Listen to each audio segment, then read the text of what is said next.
So Gino, what is the core investment strategy of the 100-year real estate investor? Well, Jake, we call it the dual asset strategy. The dual asset strategy is you're investing in one asset and then you're creating two out of that one asset. So tell me about those benefits.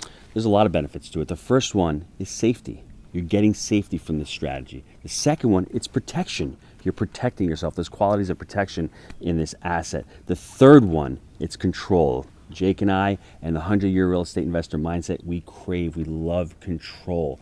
The fourth one, the 100-year real estate investor, what we're looking for is we're looking for generational wealth. We don't only want to create the wealth, we want to be able to have a living legacy for that wealth. And finally, tax advantages. And Gino, I just want to say thank you for introducing this strategy to me, because you were my mentor early on when it came to apartment investing, and we totally grew that business to over $100 million, and it's been phenomenal. Now I look forward to this evolution and this second phase of my investing journey to really execute on this 100-year real estate investment strategy.